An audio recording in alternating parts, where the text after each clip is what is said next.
Hi all, എല്ലാവർക്കും നമസ്കാരം.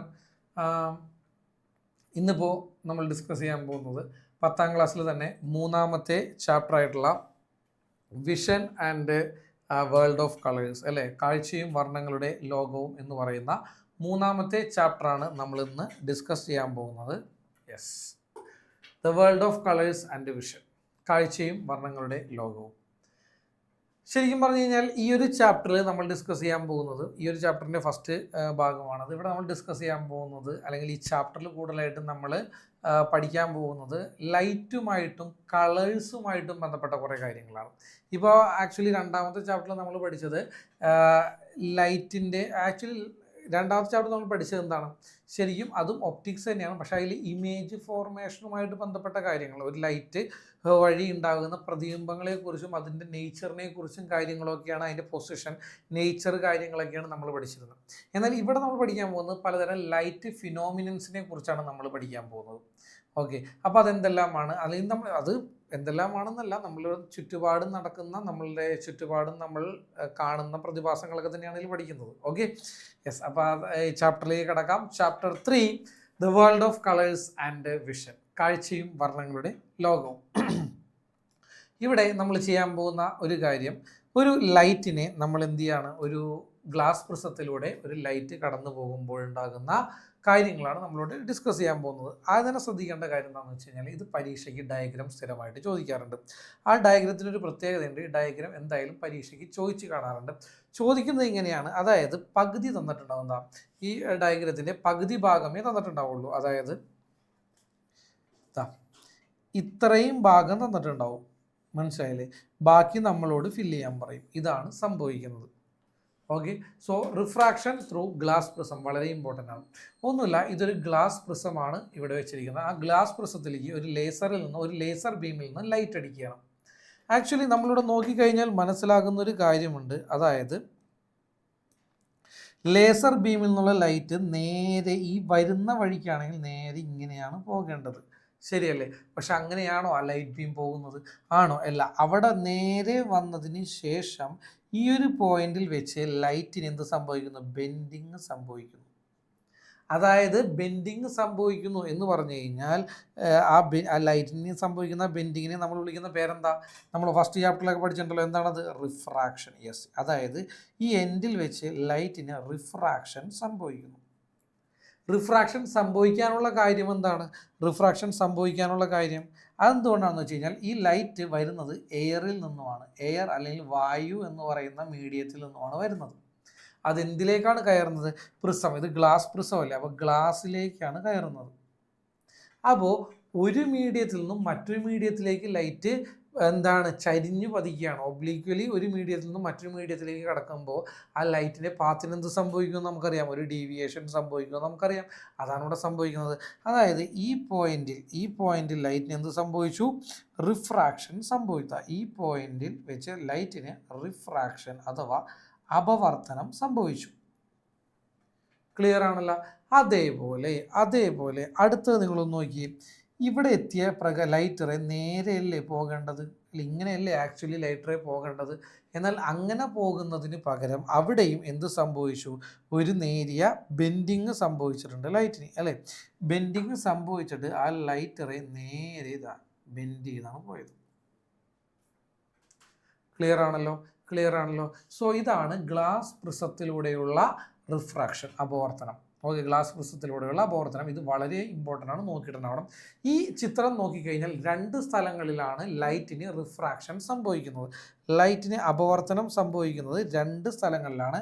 ഒന്ന് എയറിൽ നിന്നും ഗ്ലാസ്സിലേക്ക് കയറുന്ന ഈ ഒരു പോയിന്റിലും, അതേപോലെ തന്നെ ഗ്ലാസ്സിൽ നിന്ന് തിരിച്ച് എയറിലേക്ക് വരുന്ന ഈ പോയിന്റിലും ലൈറ്റിന് എന്ത് സംഭവിക്കും? റിഫ്രാക്ഷൻ സംഭവിക്കും, അതായത് അപവർത്തനം സംഭവിക്കും. ഓർത്തിരിക്കണം, വളരെ വളരെ ഇമ്പോർട്ടൻ്റ് ആണ്. ഇത് എന്തുകൊണ്ട് ഇങ്ങനെ സംഭവിക്കുന്നു എന്ന് വെച്ചാൽ നമുക്കറിയാം എന്താണ്, നമ്മൾ ഫസ്റ്റത്തെ ചാപ്റ്ററിൽ പഠിച്ചിട്ടുള്ള പോലെയൊക്കെ തന്നെ എന്താണ്, ഫസ്റ്റത്തെ ചാപ്റ്ററിൽ നമ്മൾ 9th പഠിച്ചിട്ടുള്ള പോലെ തന്നെ ഒപ്റ്റിക്കൽ ഡെൻസിറ്റിയിലുള്ള വ്യത്യാസം മൂലമാണ് ഇങ്ങനെ സംഭവിക്കുന്നത്. അത് നമ്മൾ കുറച്ച് അടുത്ത സെക്ഷനിൽ നമ്മൾ ഡീറ്റെയിൽഡ് ആയിട്ട് പഠിക്കും. അപ്പോൾ ഗ്ലാസ് പ്രിസത്തിലൂടെയുള്ള refraction of light through glass prism വളരെ ഇമ്പോർട്ടൻ്റ് ആണ്, നോക്കി വെച്ചേക്കുക. എന്താണ്, ഒരു ഗ്ലാസ് പ്രിസത്തിലേക്ക് ഒരു ഇൻക്ലൈനഡ് ആംഗിളിൽ ചരിഞ്ഞ് പതിക്കുന്ന ഒരു ലൈറ്റ് റേക്ക് ഉണ്ടാകുന്ന ലൈറ്റ് റേയുടെ ഡയഗ്രമാണ് ഈ വരച്ചിരിക്കുന്നത്. ഇങ്ങനെയായിരിക്കും സംഭവിക്കുന്നത്. ഇത് കൃത്യമായിട്ട് നോട്ട് ചെയ്തിട്ടുണ്ടാവണം കേട്ടോ. Okay, yes. ദെൻ അടുത്തത് നമ്മൾ നോക്കാൻ പോകുന്നത് ഡിസ്പേർഷൻ ഓഫ് ലൈറ്റ്. ഇങ്ങനെ ലൈറ്റിനുണ്ടാകുന്ന ഒരു ഗ്ലാസ് പ്രിസത്തിലൂടെ ലൈറ്റ് റേ കടക്കുമ്പോൾ അതിന് സംഭവിക്കുന്ന ഈ ഒരു പ്രതിഭാസത്തെ വിളിക്കുന്ന പേരാണ് ഡിസ്പേർഷൻ എന്ന് പറയുന്നത്. When light ray enters and leaves the prism it deviates towards the base of the prism due to refraction. പ്രകാശരശ്മി ഒരു പ്രിസത്തിൽ പ്രവേശിച്ച് പുറത്തേക്ക് കടക്കുമ്പോൾ അപവർത്തനം മൂലം ആ പ്രകാശരശ്മി ആ പ്രിസത്തിൻ്റെ പാദഭാഗം ബേസ് ഏരിയയിലേക്ക് ബെൻഡിങ് ചെയ്യുന്നതിനെ വിളിക്കുന്ന പേരാണ് ഡിസ്പേർഷൻ ഓഫ് ലൈറ്റ് എന്ന് വിളിക്കുന്നത്. നിങ്ങൾ എന്നെ നോക്കി, അതായത് നേരത്തെ നമ്മളിപ്പോൾ പറഞ്ഞ അതേ കാര്യം തന്നെയാണ്. അതായത് ഇതൊരു ഗ്ലാസ് പ്രിസമാണ്. ഗ്ലാസ് പ്രിസത്തിലേക്ക് കടക്കുന്ന ലൈറ്റ് റേ എന്താണ്, അത് ഗ്ലാസ് പ്രിസത്തിലേക്ക് കടക്കുമ്പോഴും ബെൻഡിങ് സംഭവിച്ചു, ഗ്ലാസ് പ്രിസത്തിൽ നിന്ന് പുറത്തേക്ക് ഇറങ്ങുമ്പോഴും അതിന് ബെൻഡിങ് സംഭവിച്ചു. ശരിയല്ലേ അല്ലേ? ഇപ്പം ഈ രണ്ട് സമയത്തും നേരെ പോകുന്നതിന് പകരം ബേസിലേക്ക്, അതായത് നമ്മുടെ പ്രിസത്തിൻ്റെ ബേസിലേക്കാണ് ബെൻഡിങ് സംഭവിച്ചിട്ടുള്ളത് അല്ലേ? ഇതെന്തുകൊണ്ടാണ്? റിഫ്രാക്ഷൻ മൂലമാണ് സംഭവിച്ചിട്ടുള്ളത്. ഈ പ്രതിഭാസത്തെ വിളിക്കുന്ന പേരാണ് ഡിസ്പേർഷൻ ഓഫ് ലൈറ്റ് എന്ന് പറയുന്നത്. ഒരിക്കൽ കൂടെ പറയാം. When light enters and leaves the prism it deviates towards the base of the prism due to refraction. പ്രകാശരശ്മി ഒരു പ്രിസത്തിൽ പ്രവേശിച്ച് പുറത്തു പോകുമ്പോൾ അപവർത്തനം മൂലം അതിൻ്റെ അടിഭാഗത്തേക്ക് വ്യതിചലിക്കുന്നു. ഇതിനെ വിളിക്കുന്ന പേരാണ് ഡിസ്പേർഷൻ എന്ന് വിളിക്കുന്നത്. ക്ലിയർ ആണല്ലോ? ക്ലിയർ ആണെന്ന് വിചാരിക്കുന്നു. ഓക്കെ, ദെൻ ഇവിടെ നോക്കിക്കോളൂ. ഇനി ഞാനൊരു സൺലൈറ്റ്, അല്ലെങ്കിൽ സൺലൈറ്റ് ശരിക്കും ആക്ച്വലി എന്ത് കളറാണ്? വൈറ്റ് കളറാണ് അല്ലേ? സൺലൈറ്റ് ആക്ച്വലി എന്ത് കളറാണ്? വൈറ്റ് കളറാണ്. അങ്ങനെ വൈറ്റ് കളറിലുള്ള ഒരു സൺലൈറ്റ് നേരെ ഒരു ഭിത്തിയുടെ ചെറിയൊരു ഗ്യാപ്പ്, ആ ഗ്യാപ്പിലൂടെ നേരെ എവിടേക്ക് ഞാൻ പതിപ്പിക്കുകയാണ്? ഒരു ഗ്ലാസ് പ്രിസത്തിലേക്ക് വീഴ്ത്തുകയാണ്. അങ്ങനെ ഗ്ലാസ് പ്രിസത്തിൽ വന്നിടിക്കുമ്പോൾ അവിടെ നേരെ പോകുന്നതിന് പകരം അതിനെന്ത് സംഭവിക്കുന്നു? ഡീവിയേഷൻ സംഭവിക്കുന്നു. ആ ഡീവിയേഷൻ സംഭവിക്കുന്നതാണ് ഇവിടെ കൊടുത്തിരിക്കുന്നത്. പക്ഷേ സൺലൈറ്റ് എന്തായിട്ട് സ്പ്ലിറ്റ് ചെയ്യുന്നു? 2 റേസ് ആയിട്ട് സ്പ്ലിറ്റ് ചെയ്യും അല്ലേ? അത് വീണ്ടും പുറത്തേക്ക് കിടക്കുമ്പോൾ വീണ്ടും പല റേസുകളായിട്ട് ഇങ്ങനെ സ്പ്ലിറ്റ് ചെയ്തു പോകും. ഒരു കാര്യം നോക്കിയോ, ഒരൊറ്റ സിംഗിൾ ലൈറ്റ് റേ ആണ് ഇവിടെ നിന്ന് അങ്ങോട്ട് പോകുന്നത്. എന്നാൽ എത്ര ലൈറ്റ് റേ ആയിട്ട് സ്പ്ലിറ്റ് ചെയ്തു? പല ലൈറ്റ് റേസ് ആയിട്ട് അതിവിടെ സ്പ്ലിറ്റിങ് സംഭവിച്ചു അല്ലേ? ആക്ച്വലി പിന്നെ വേറൊരു കാര്യം കൂടെ ശ്രദ്ധിക്കാം. വൈറ്റ് കളറാണ് ഇവിടെ നിന്ന് ചെന്ന് എവിടെ ഇടിച്ചത്? ഗ്ലാസ് പ്രിസത്തിൽ ഇടിച്ചത്. എന്നാൽ ഗ്ലാസ് പ്രിസത്തിൽ നിന്നും പുറത്തേക്ക് കടന്നതോ എത്ര കളറുകളായിട്ടാണ്? ആക്ച്വലി 7 കളറുകളായിട്ടാണ് ഗ്ലാസ് പ്രിസത്തിൽ നിന്നും പുറത്തേക്ക് കിടക്കുക.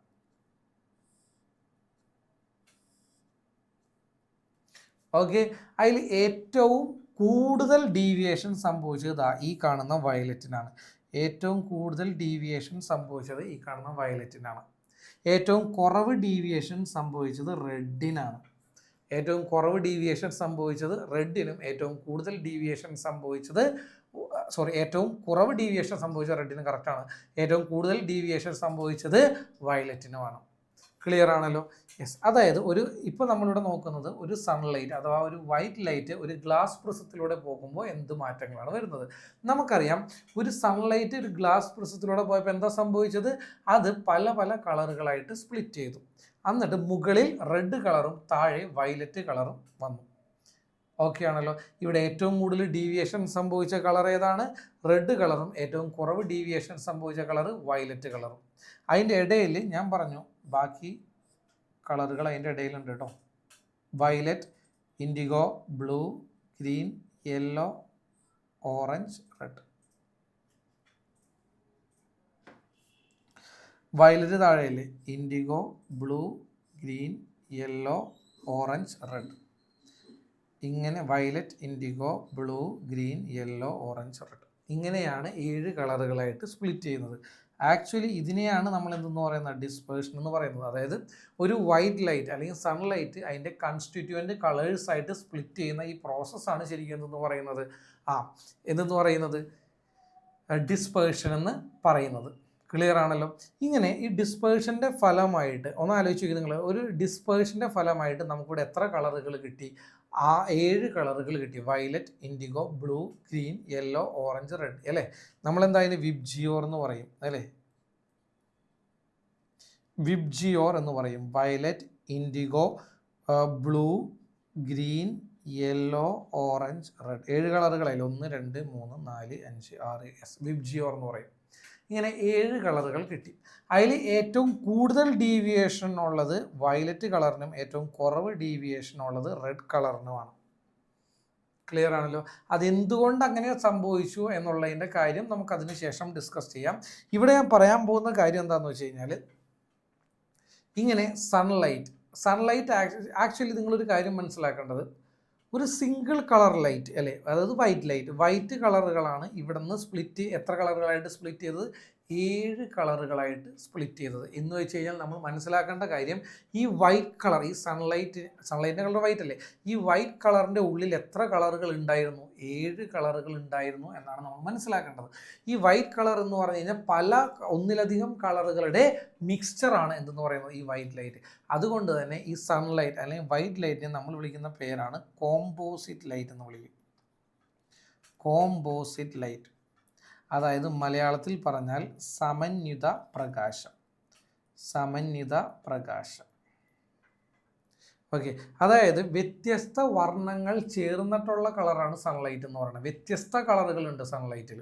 ഓക്കെ, അതുകൊണ്ടാണ് ആ പല കളറുകൾ ഒരുമിച്ച് കൂടി ചേർന്നിട്ടാണ് നമുക്ക് വൈറ്റ് കളറായിട്ട് ഫീൽ ചെയ്യുന്നത്. അതുകൊണ്ടാണ് ഈ വൈറ്റ് കളർ, അതായത് സൺലൈറ്റ് നേരെ ഗ്ലാസ് പ്രിസത്തിലൂടെ കടത്തി വിട്ടപ്പോൾ എത്ര കളറുകളായിട്ട് സ്പ്ലിറ്റ് ചെയ്ത്?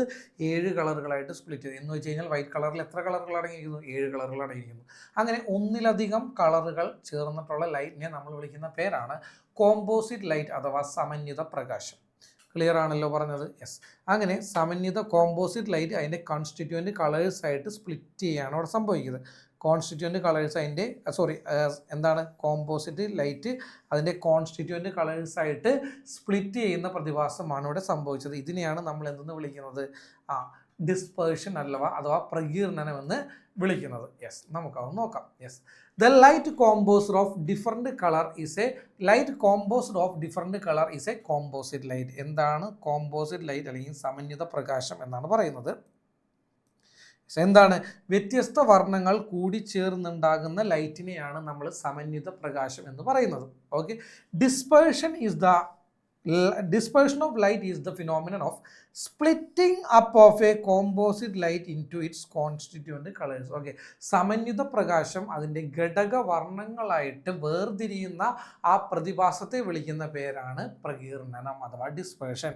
ഞാൻ ഇവിടെ ഈ കഴിഞ്ഞ സ്ലൈഡിൽ കാണിച്ചു തന്നതുപോലെ തന്നെ കണ്ടില്ലേ, ഇതാണ് കോമ്പോസിറ്റ് ലൈറ്റ്, സമന്വിത പ്രകാശം. അത് അതിൻ്റെ കോൺസ്റ്റിറ്റ്യൂവൻറ്റ് കളേഴ്സ് ആയിട്ട് സ്പ്ലിറ്റ് ചെയ്യുന്ന പ്രതിഭാസമാണ് ഇവിടെ നടന്നത്. ആക്ച്വലി ഇതെന്താണ്? ഡിസ്പേർഷൻ ആണ് ഇവിടെ സംഭവിച്ചത് കേട്ടോ. യെസ്, ഒരിക്കൽ കൂടെ ഒന്ന് പറയാം. Light composed of different colour is called a composite light. Dispersion of light is the phenomenon of splitting up of a composite light into its constituent colours. വ്യത്യസ്ത വർണ്ണങ്ങൾ ചേർന്നുണ്ടാകുന്ന പ്രകാശമാണ് സമന്വിത പ്രകാശം. ഇങ്ങനെയുണ്ടാകുന്ന സമന്വിത പ്രകാശം അതിൻ്റെ ഘടകവർണ്ണങ്ങളായി വേർപിരിയുന്ന ഈ പ്രതിഭാസത്തെ വിളിക്കുന്ന പേരാണ് ഡിസ്പേർഷൻ എന്ന് വിളിക്കുന്നത്. ക്ലിയർ ആണല്ലോ? യെസ്. അടുത്തത് എന്താണ് വർണ്ണരാജി അഥവാ സ്പെക്ട്രം എന്നാണ് പറയുന്നത്. ഞാൻ നേരത്തെ വരച്ച ഈ ചിത്രം നിങ്ങൾ കാണുകയാണെങ്കിൽ നിങ്ങൾക്ക് തന്നെ നോക്കിയാൽ മനസ്സിലാകും ഇവിടെ എത്ര കളറുകളായിട്ടാണ് സ്പ്ലിറ്റ് ചെയ്തത്? 7 കളറുകളായിട്ടാണ് സ്പ്ലിറ്റ് ചെയ്തത് അല്ലേ? ഇവിടെ 7 കളറുകളായിട്ടാണ് സ്പ്ലിറ്റ് ചെയ്തത്. ഏതൊക്കെയാണ്? Violet, indigo, blue, green, yellow, orange, red. ഇങ്ങനെ 7 കളറുകളായിട്ടാണ് ഇവിടെ സ്പ്ലിറ്റിങ് നടന്നത്. ശരിയാണല്ലോ? ശരിക്കും പറഞ്ഞു കഴിഞ്ഞാൽ ആ കളറുകളെല്ലാനും ഒരു ഓർഡറിലാണ് ക്രമീകരിച്ചിരിക്കുന്നത് അല്ലേ? ഒരു കൃത്യമായ ഓർഡറിൽ, അല്ലാതെ വയലറ്റിൻ്റെ താഴെ റെഡ് വരുമോ? ഇല്ല, അങ്ങനെ വരില്ല. അതേപോലെ ഒരു കൃത്യമായ ഓർഡറിലാണ് ഈ കളറുകൾ അറേഞ്ച് ചെയ്തിരിക്കുന്നത്. അപ്പോൾ അതിനെ വിളിക്കുന്ന പേരാണ് സ്പെക്ട്രം. എന്ന് വെച്ച് കഴിഞ്ഞാൽ the orderly arrangement of the component colors in white light is called spectrum. Okay, അതായത് ഇങ്ങനെ ഈ വൈറ്റ് ലൈറ്റിലുള്ള ഈ സമന്വിത പ്രകാശത്തിലുള്ള ഘടകവർണ്ണങ്ങളെല്ലാനും ക്രമമായിട്ട് കൃത്യമായിട്ടുള്ള അറേഞ്ച്മെൻ്റാണ്, ക്രമമായ വിതരണമാണ് അവിടെ സംഭവിച്ചിരിക്കുന്നത്. Violet, indigo, blue, green, yellow, orange, red എപ്പോഴും അങ്ങനെ ആയിരിക്കും. അല്ലാതെ ഒന്ന് മറ്റൊന്നിൻ്റെ ഇടയിൽ വരിക, മറ്റൊന്ന് ലാസ്റ്റ് അവസാനത്തേക്ക് പോകുക, അങ്ങനത്തെ സെറ്റപ്പ് ഒന്നുമില്ല. ഓക്കെ, സോ ഒന്ന് വായിക്കാം. Due to dispersion, okay, sunlight split into different colors in the order violet, indigo, blue, green, yellow, orange and red. That is Vibgio. This orderly arrangement of the component colors in white light is called a spectrum. പ്രകാശ പ്രകീർണനം കാരണം സൂര്യപ്രകാശം വിവിധ വർണ്ണങ്ങളായി വേർപിരിയുന്നു. ഘടകവർണ്ണങ്ങൾ violet, indigo, blue, green, yellow, orange, red എന്നീ ക്രമത്തിലാണ് കാണാൻ കഴിയുന്നത്. അങ്ങനെ ധവളപ്രകാശത്തിലെ ഈ ഘടകവർണ്ണങ്ങളുടെ ക്രമമായ വിതരണത്തെയാണ് നമ്മൾ എന്തെന്ന് വിളിക്കുന്നത്? വർണ്ണരാജി അഥവാ സ്പെക്ട്രം എന്ന് വിളിക്കുന്നത്. ഓക്കെ, അത് എന്തിൻ്റെ ഓർഡറിലായിരിക്കും? ഒന്നില്ലെങ്കിൽ അവയുടെ വേവ് ലെങ്ത്തിൻ്റെ ഓർഡറിലായിരിക്കും അറേഞ്ച് ചെയ്തിട്ടുണ്ടാവുക, അല്ലെങ്കിൽ ഫ്രീക്വൻസിയുടെ ഓർഡറിലായിരിക്കും അറേഞ്ച് ചെയ്തിട്ടുണ്ടാവുക. മുൻപ് അങ്ങനെയായിരുന്നു പഠിപ്പിച്ചിരുന്നത്. ഇപ്പോൾ തൽക്കാലം നിങ്ങൾക്ക് അത് പഠിക്കാനില്ല. വർണ്ണരാജി അഥവാ സ്പെക്ട്രം എന്താണെന്ന് വെച്ച് കഴിഞ്ഞാൽ അതായത് വൈറ്റ് ലൈറ്റിലെ constituent colours, white light split ചെയ്യുമ്പോൾ ഉണ്ടാകുന്ന കോൺസ്റ്റിറ്റ്യൂവൻ്റ് കളേഴ്സ്, ഘടകവർണ്ണങ്ങൾ, അവ ഒരു ക്രമമായ രീതിയിലായിരിക്കും അറേഞ്ച് ചെയ്തിട്ടുണ്ടാവുക. അതിനെ വിളിക്കുന്ന പേരാണ് സ്പെക്ട്രം. ഓക്കെ, യെസ് നോക്കിക്കോളൂ. ഇങ്ങനെയാണത്. Violet, indigo, blue, green, yellow, orange, red. ഇതിനെയാണ് സ്പെക്ട്രം എന്ന് വിളിക്കുന്നത്. കാരണം എന്താ വെച്ചാൽ ഓരോന്നും ക്രമമായി അറേഞ്ച് ചെയ്തിരിക്കുകയാണ്. ക്ലിയർ ആണല്ലോ അല്ലേ? Okay, yes. ദെൻ ഇനി നമ്മൾ പറയാൻ പോകുന്നത് ഇങ്ങനെ ക്രമമായി അറേഞ്ച് ചെയ്യുന്നത്. ഇങ്ങനെ ഞാൻ പറഞ്ഞു, വയലറ്റ് കഴിഞ്ഞിട്ടാണ് ഇൻഡിഗോ വരുന്നത്, ഇൻഡിഗോ കഴിഞ്ഞിട്ട് ബ്ലൂ വരും, ബ്ലൂ കഴിഞ്ഞിട്ട് റെഡ് വരും, ഗ്രീൻ വരും, ഗ്രീൻ കഴിഞ്ഞിട്ട് യെല്ലോ, യെല്ലോ കഴിഞ്ഞിട്ട് ഓറഞ്ച്, റെഡ്. ഇതേ ഓർഡറിലേ വരുള്ളൂ. എന്തുകൊണ്ടാണ് ഇങ്ങനെ തന്നെ വരാൻ കാരണം? അതിന് കാരണം ആ ലൈറ്റിൻ്റെ വേവ് ലെങ്ത് ആണ്, അതായത് തരംഗദൈർഘ്യം മൂലമാണ് അങ്ങനെ സംഭവിക്കുന്നത്. നിങ്ങളിവിടെ നോക്കിക്കഴിഞ്ഞാൽ നിങ്ങൾക്കറിയാം, ഓരോ കളറുകളും അവയുടെ വേവ് ലെങ്ത്തുകളുമാണ് ഞാനിവിടെ കൊടുത്തിരിക്കുന്നത്. ഓരോ കളറുകളും അവയുടെ വേവ് ലെങ്ത്തും. ഇപ്പോൾ നോക്കിക്കഴിഞ്ഞാൽ വയലറ്റ് കളറിൻ്റെ വേവ് ലെങ്ത് എത്രയാണ്? 380 നാനോമീറ്റർ മുതൽ 440 നാനോമീറ്റർ വരെയാണ് വയലറ്റിൻ്റെ വേവ് ലെങ്ത്. റെഡിൻ്റെ വേവ് ലെങ്ത് നിങ്ങൾ നോക്കിയേ, 620 നാനോമീറ്റർ മുതൽ 750 നാനോമീറ്റർ വരെയാണ് റെഡിൻ്റെ വേവ് ലെങ്ത്. എന്ന് വെച്ച് കഴിഞ്ഞാൽ ഇവിടെ ബാക്കി എല്ലാവരും അതിൻ്റെ ഇടയിലാണ് വരുന്നത്. ശരിയല്ലേ? അതായത് ഞാൻ ഇവിടെ നമ്മളിപ്പോൾ ഈ പഠിച്ച കാര്യം ജസ്റ്റ് ഒന്ന് ഞാൻ ഇവിടെ വരയ്ക്കുകയാണെങ്കിൽ തന്നെ നിങ്ങൾക്ക് മനസ്സിലാകേണ്ട ഒരു കാര്യം, ഒരു വൈറ്റ് ലൈറ്റ് ഇങ്ങനെ വരുന്നു, ഒരു വൈറ്റ് ലൈറ്റ് ഇങ്ങനെ വരുന്നു, അത് സ്പ്ലിറ്റ് ആകുന്നു. ഓക്കെ, എന്നിട്ട് ഇവിടെ ഒരു സ്ക്രീൻ നമ്മൾ വെക്കുകയാണെങ്കിൽ ആ സ്ക്രീനിലേക്ക് 7 കളറുകളായിട്ട് അത് സ്പ്ലിറ്റ് ആവുന്നു. 7 കളറുകൾ, വയലറ്റ്, റെഡ്,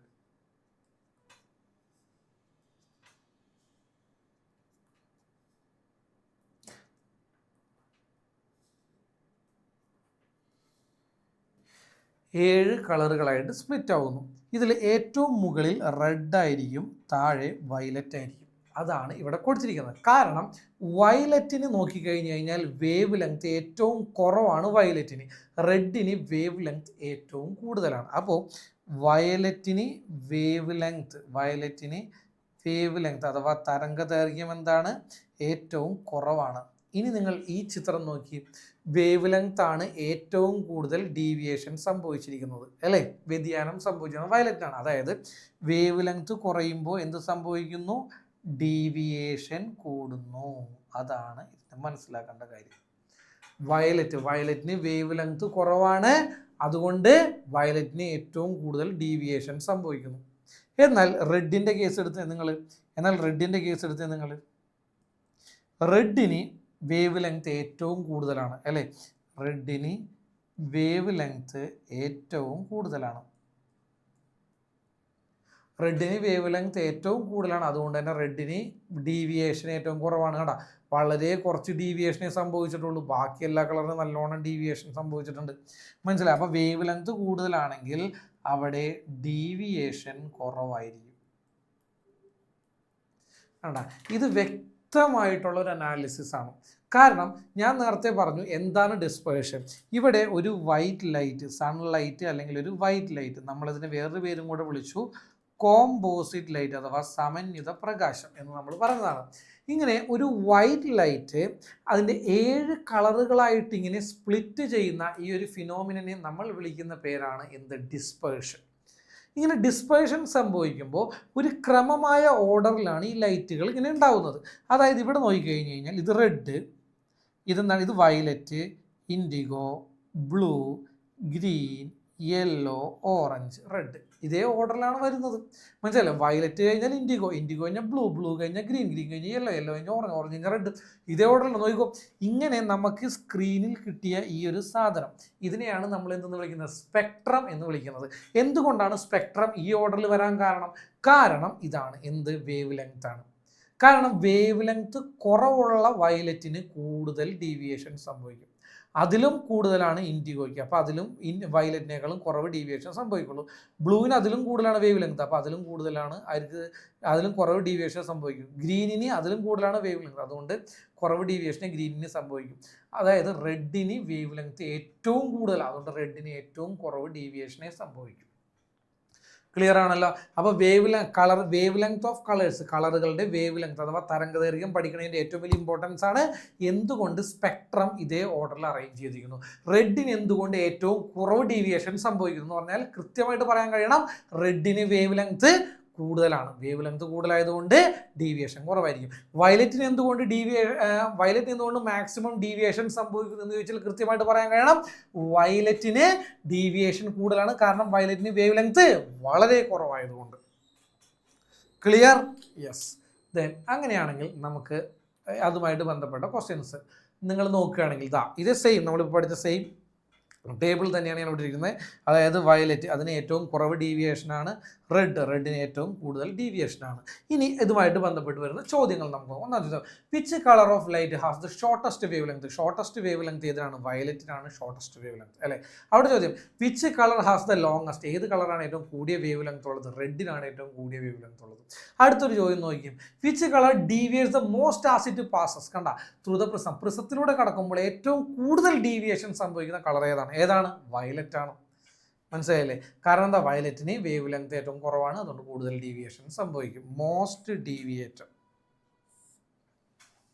ഓക്കെ, അതേപോലെ തന്നെ അതിൻ്റെ മലയാളമാണ്. പ്രകാശവർണ്ണങ്ങളിൽ തരംഗദൈർഘ്യം കുറഞ്ഞത് വയലറ്റ് ആണ്, കൂടിയത് ചുവപ്പാണ്. പ്രസത്തിലൂടെ കടന്നു പോകുമ്പോൾ ഏത് വർണ്ണത്തിനാണ് കൂടുതൽ വ്യതിയാനം സംഭവിച്ചത്? വയലറ്റിനാണ് കൂടുതൽ വ്യതിയാനം സംഭവിച്ചത്. അടുത്തത്, which has the least deviation? ഏറ്റവും കുറവ് വ്യതിയാനം സംഭവിച്ച കളർ ഏതാണ്? റെഡിനാണ് ഏറ്റവും കുറവ് ഡീവിയേഷൻ സംഭവിച്ചത്. അപ്പോൾ റെഡിന് what is the reason for the change observed in the deviation of colours? വളരെ ഇമ്പോർട്ടൻ്റ് ആയ ചോദ്യം. കണ്ട, compare the deviation of colours with their wavelength. അതിലൊരു ക്ലൂവും കൂടെ തന്നിട്ടുണ്ട് അവൻ. What is the reason for the change observed in the deviation of colours? ഇങ്ങനെ കളറുകളുടെ ആ ഡീവിയേഷൻ, വ്യതിയാനത്തിൽ ചേഞ്ച് വരാൻ കാരണം എന്താണ്? അവയുടെ വേവ് ലെങ്ത്, തരംഗദൈർഘ്യവുമായി കമ്പയർ ചെയ്തുകൊണ്ട് പറയാനാണ് പറയുന്നത്. Okay, yes. അതിന് ഉത്തരവേ ഉള്ളൂ, since each colour has different wave length. ഓരോ കളറുകൾ, ഓരോ നിറങ്ങൾക്കും വേവ് ലെങ്ത്, തരംഗദൈർഘ്യം വ്യത്യസ്തമാണ്. ദേ ഡീവിയേറ്റ് ഡിഫറെൻ്റ്ലി. അതുകൊണ്ടാണ് ഡിഫറെൻ്റ് ആയിട്ട് അവ ഡീവിയേറ്റ് ഡിഫറെൻ്റ് ആവാൻ കാരണം. What is the reason for the change observed the deviation of colours? പറഞ്ഞില്ല, ആ ഡീവിയേഷന് കാരണം എന്താണ്? വേവ് ലെങ്ത് ഡിഫറെൻ്റ് ആയതുകൊണ്ടാണ്. ഉത്തരം വളരെ സിമ്പിളായിട്ട് അവിടെ കൊടുത്തിട്ടുണ്ട്. അടുത്തത്, how does the deviation of colours change with the increase in wave length as it passes through the prism? അതായത് ഒരു പ്രിസത്തിലൂടെ കടന്നു പോകുമ്പോൾ വേവ് ലെങ്ത്തിനനുസരിച്ചിട്ട്, വേവ് ലെങ്ത് കൂടുന്നതിനനുസരിച്ച് ഡീവിയേഷൻ എന്ത് മാറ്റം സംഭവിക്കും? വേവ് ലെങ്ത് കൂടുന്നതിനനുസരിച്ച് ഡീവിയേഷൻ കുറയും. കാരണം റെഡിന് വേവ് ലെങ്ത് കൂടുതലാണ്, റെഡിന് അതുകൊണ്ട് ഡീവിയേഷൻ കുറവാണ്. Okay, yes. അതിൻ്റെ മലയാളം നേരിട്ട് ഏത് വർണ്ണത്തിനാണ് കുറഞ്ഞ വ്യതിയാനം സംഭവിച്ചത്? ചുവപ്പിനാണ് കുറഞ്ഞ വ്യതിയാനം സംഭവിച്ചത്. വർണ്ണങ്ങളുടെ ദിശാവ്യതിയാനം വ്യത്യസ്തമാവാൻ എന്തായിരിക്കും കാരണം? അതിൻ്റെ ദിശാവ്യതിയാനം വ്യത്യാസം തരംഗദൈർഘ്യവുമായി താരതമ്യം ചെയ്യാം. ഉത്തരമുണ്ട്, ഓരോ നിറത്തിനും വ്യത്യസ്ത തരംഗദൈർഘ്യങ്ങൾ ഉള്ളതിനാൽ അവ വ്യത്യസ്തമായി വ്യതിചലിക്കുന്നു. യെസ്. അടുത്തത്, what are the factors on which the deviation of ray of light depends? Okay, ഇങ്ങനെ പ്രകാശത്തിന് സംഭവിക്കുന്ന ഡീവിയേഷൻ, അതിൻ്റെ ഇൻഫ്ലുവൻസ് ചെയ്യുന്ന ഫാക്ടേഴ്സ് എന്തെല്ലാമാണ് ഫാക്ടേഴ്സ്? 2 ഫാക്ടേഴ്സാണ് പ്രധാനമായിട്ടുള്ളത്. ഒന്ന്, അതിൻ്റെ റിഫ്രാക്റ്റീവ് ഇൻഡെക്സ്. നമ്മൾ പഠിച്ച സാധനമാണ്. എന്താണ്? അപവർത്തനാങ്കം, refractive index of the medium. Refractive index എന്ന് പറഞ്ഞാൽ എന്താണ്? ഹൗ എം അല്ലേ? എന്താണ് റിഫ്രാക്റ്റീവ് ഇൻഡെക്സ് എന്ന് പറഞ്ഞു കഴിഞ്ഞാൽ എയറിലുള്ള സ്പീഡ് ബൈ മീഡിയത്തിലുള്ള സ്പീഡ്, അതിനെയാണ് നമ്മൾ റിഫ്രാക്റ്റീവ് ഇൻഡെക്സ് എന്ന് പറയുന്നത്. സോ റിഫ്രാക്റ്റീവ് ഇൻഡെക്സിലുള്ള വ്യത്യാസം മൂലം 1, 2 wave length of the colour of light, അതായത് വരുന്ന ലൈറ്റിൻ്റെ വേവ് ലെങ്ത്. ഈ 2 കാര്യങ്ങളാണ് എന്തിനെ ഡിപ്പെൻഡ് ചെയ്യുന്നത്? അവിടെ ഉണ്ടാകുന്ന ഡീവിയേഷനെ ഡിപ്പെൻഡ് ചെയ്യുന്ന 2 ഫാക്ടേഴ്സ്. വളരെ ഇമ്പോർട്ടൻ്റ് ആണ്. What are the factors in which deviation of light ray depends എന്ന് വെച്ച് കഴിഞ്ഞാൽ റിഫ്രാക്റ്റീവ് ഇൻഡെക്സും പിന്നെ രണ്ടാമത്തത് വേവ് ലെങ്ത്തും. പ്രിസത്തിലൂടെ പ്രകാശം കടന്നു പോകുമ്പോൾ തരംഗദൈർഘ്യം കൂടി വരുന്നതിനനുസരിച്ച് വർണ്ണങ്ങൾക്കുള്ള വ്യതിയാനം എപ്രകാരമാണ് മാറുന്നത്? വ്യതിയാനം കുറയും. നമ്മൾ പറഞ്ഞ അതേ കാര്യം തന്നെ. Okay, yes. ഇപ്പോൾ പറഞ്ഞത് മാധ്യമത്തിൻ്റെ അപവർത്തനാംഗം, അതേപോലെ തന്നെ പ്രകാശവർണ്ണത്തിൻ്റെ തരംഗദൈർഘ്യം, ഇത്രയും കാര്യങ്ങളാണ് പ്രധാനമായിട്ടും എന്ത് ചെയ്യുന്നത്? ആ ഡീവിയേഷനെ ഡിപ്പെൻഡ് ചെയ്യുന്ന ഫാക്ടേഴ്സ്. അടുത്തതാണ് റീസൺ ഫോർ ഡിസ്പേർഷൻ. ഇങ്ങനെ ഡിസ്പേർഷൻ എന്ന് പറഞ്ഞാൽ എന്താണ്?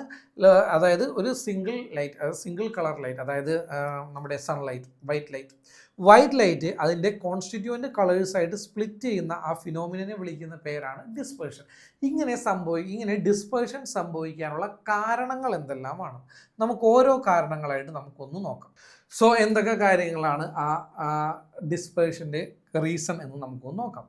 ഒന്നാമത്തെ റീസൺ ആണ് when light passes through the glass prism it undergoes refraction at the 2 refracting surfaces of the prism, അല്ലേ? അതായത് 2 റിഫ്രാക്റ്റിംഗ് സർഫസ് ഏതൊക്കെയാണ്? ഇവിടെ നിന്ന് കയറുന്ന ഭാഗവും അതേപോലെ തന്നെ ഇവിടെ നിന്ന് പുറത്തേക്ക് ഇറങ്ങുന്ന ഭാഗവും. ഈ 2 റിഫ്രാക്റ്റിംഗ് സർഫസുകളിൽ വെച്ചിട്ടാണ് എന്ത് സംഭവിക്കുന്നത്? ആ ലൈറ്റിന് റിഫ്രാക്ഷൻ സംഭവിക്കുന്നത്. ഓക്കെ, ഇതാണ് ഒന്നാമത് പറഞ്ഞിരിക്കുന്നത്. രണ്ടാമത്, the extent of deviation depends upon the wave length. എത്രത്തോളം അത് ഡീവിയേറ്റ് ചെയ്യും എന്നുള്ളത് എന്തിനെ ഡിപ്പെൻഡ് ചെയ്തിരിക്കും? അതിൽ വന്നിരിക്കുന്ന ലൈറ്റിൻ്റെ വേവ് ലെങ്തിനെ ഡിപ്പെൻഡ് ചെയ്തിരിക്കും. ശരിയല്ലേ? കാരണം റെഡ് ലൈറ്റിന് കുറവ് വേവ് ലെങ്തേ ഉള്ളൂ, റെഡ് ഡീവിയേറ്റ്സ് ലീസ്റ്റ്, കുറവ് വേവ് ലെങ്തേ ഉള്ളൂ due to higher wavelength. അതേപോലെ തന്നെ violet which is shorter wavelength deviates the most, അല്ലേ? വയലറ്റിന് കുറവ് വേവ് ലെങ്ത് ആയതുകൊണ്ട് അത് കൂടുതൽ ഡീവിയേഷൻ സംഭവിക്കുന്നു. Okay, yes. അടുത്തത്, when the wavelength of other colours lies in between red and violet. റെഡിൻ്റെയും വയലറ്റിൻ്റെയും ഇടയിലായിരിക്കും ബാക്കി കളറുകളുടെ ഡീവിയേഷൻ ഉണ്ടാവുക. ഏറ്റവും കൂടുതൽ ഡീവിയേഷൻ വയലറ്റിനും ഏറ്റവും കുറവ് ഡീവിയേഷൻ റെഡിനുമാണെന്നുള്ള കാര്യം ഓർത്തിരിക്കുക കേട്ടോ. യെസ്. ഒന്ന് അതിന് മലയാളം നോക്കിക്കോളൂ. പ്രകീർണനത്തിനുള്ള കാരണങ്ങൾ.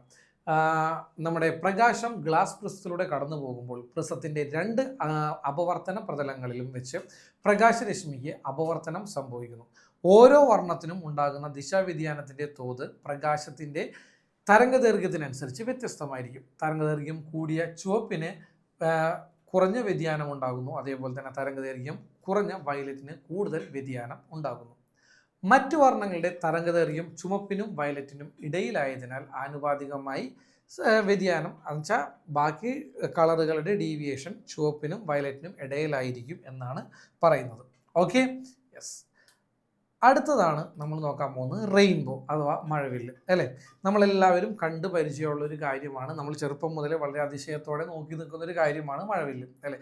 എവിടെയായിരിക്കും മഴവില്ല് ഉണ്ടാവുക? മഴവില്ല് എപ്പോഴും ഉണ്ടാകുന്നത് സൂര്യന് ഓപ്പോസിറ്റ് ആയിട്ടായിരിക്കും. ഓക്കെ, സാധാരണ നമ്മൾ മഴവില്ല് കാണുന്ന സമയങ്ങൾ എപ്പോഴൊക്കെയാണെന്ന് നോക്കിക്കഴിഞ്ഞാൽ ഉച്ച സമയത്ത് മഴവില്ല് കാണാൻ സാധിക്കും, അല്ലേ? അതുകൂടാതെ ഒരു 4 മണി, വൈകുന്നേരം ഒരു 3:30-4 മണിയോട് ചേർന്ന് നമുക്ക് എന്ത് കാണാൻ സാധിക്കും? മഴവില്ല് കാണാൻ സാധിക്കും. ഓക്കെ, അപ്പോൾ ശരിക്കും എന്താണ് മഴവില്ല്? മഴവില്ല് എന്ന് പറഞ്ഞു കഴിഞ്ഞാൽ ഇതേപോലെ ഡിസ്പേർഷൻ കാരണം ഉണ്ടാകുന്ന ഒരു പ്രതിഭാസമാണ് മഴവില്ല് എന്ന് പറയുന്നത്. ലൈറ്റിന് സംഭവിക്കുന്ന, അതായത് സൺലൈറ്റിന് സംഭവിക്കുന്ന ഡിസ്പേർഷൻ, അതായത് 7 കളറുകളായിട്ട് സ്പ്ലിറ്റ് ചെയ്യുമ്പോൾ ആ സ്പ്ലിറ്റ് ചെയ്യുന്നത് മൂലമാണ് നമുക്ക് എന്ത് കാണാൻ സാധിക്കുന്നത്? റെയിൻബോ അഥവാ മഴവില്ല് കാണാൻ സാധിക്കുന്നത്. Okay, yes. എന്താണ് റെയിൻബോ? ആക്ച്വലി റെയിൻബോ എന്താണെന്ന് പറയുന്നതിനേക്കാൾ മുമ്പ് ഒന്ന് ശ്രദ്ധിക്കേണ്ട കാര്യം ഇതാണ്. ശരിക്കും എങ്ങനെയാണ് റെയിൻബോ സംഭവിക്കുന്നത് എന്നൊന്ന് നമുക്കൊന്ന് നോക്കാം. ഓക്കെ, അതായത് ഇപ്പോൾ ഇതാണ് സൺ എന്ന് വിചാരിക്കുക. ഓക്കെ, ഈ സണ്ണിൽ നിന്നും ഇപ്പോൾ അറ്റ്മോസ്ഫിയറിൽ ഒരുപാട് വാട്ടർ ഡ്രോപ്ലെറ്റ്സ് ഉണ്ട്, അതായത് അന്തരീക്ഷത്തിൽ ഒരുപാട് ജലകണികകളുണ്ട്. അപ്പോൾ ഇത് ഒരുപാട് ജലകണികകളുള്ളതിൽ ഒരു ജലകണികയാണ് ഞാനിവിടെ കാണിക്കുന്നത്. സപ്പോസ് ഇതൊരു ജലകണികയാണ് എന്ന് വിചാരിക്കുക.